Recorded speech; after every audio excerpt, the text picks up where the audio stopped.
আসসালামু আলাইকুম রহমতুল্লাহ। আজকে আমাদের ভিডিওর শুরুতেই ভুট্টা ভাঙানো মেশিন দেখালাম। কারণ আমাদের মেশিন পুরোপুরি রেডি হয়ে গেছে ভুট্টা ভাঙানোর জন্য।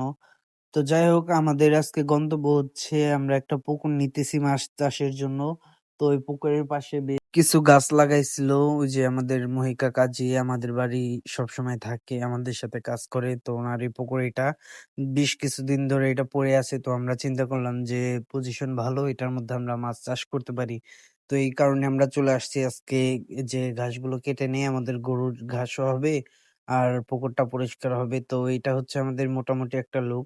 কারণ আমরা উপরে যে ঘাস ছিল ওগুলো কাটছি, আর এই যে চারপাশে আছে এগুলো আমরা কেটে ফেলবো ইনশাল্লাহ। তো আজকের মতো আমাদের মোটামুটি ঘাস কাটা শেষ হয়ে গেছে। আমাদের ২ ভ্যানের মতো ঘাস হইছে।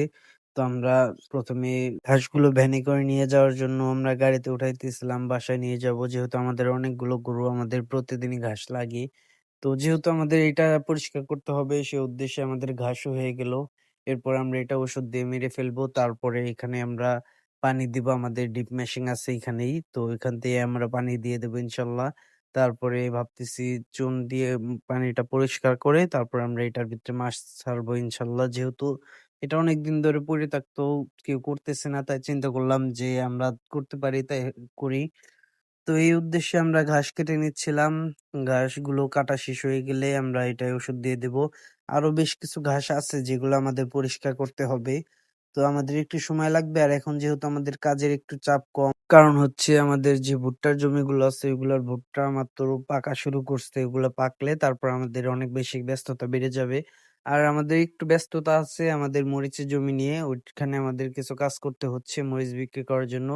তো এদিকে আমরা দড়ি নিয়ে আসি নাই। এই কারণে কাকার গামছার সাথে আমাদের গামছা গিরু দিয়ে তারপরে আমরা এটা বেঁধে নিচ্ছিলাম। নয়তো ঘাস পড়ে যাবে। আর এটা হচ্ছে আমাদের ১ম ভ্যান। আমাদের আরো একটা ভ্যান নিতে হবে। তো এটা রেখে আবার আমরা আসবো। এসে আরো এক ভ্যান আছে, ওইটাও নিয়ে যাবো। আর তারপরে আমাদের মরিচ আছে, মরিচ কিছু তুলতে হবে। তারপরে আমরা কালকে বাজারজাত করবো এগুলো ইনশাআল্লাহ। তো যাই হোক, এই ছিল আজকে আমাদের ভিডিও। সবাই আমাদের জন্য দোয়া করবেন। আর আমরা যে নতুন উদ্যোগ নিচ্ছি এটা যেন সফল হয়, এজন্য সবাই দোয়া করবেন। আসসালামু আলাইকুম রহমতুল্লাহ।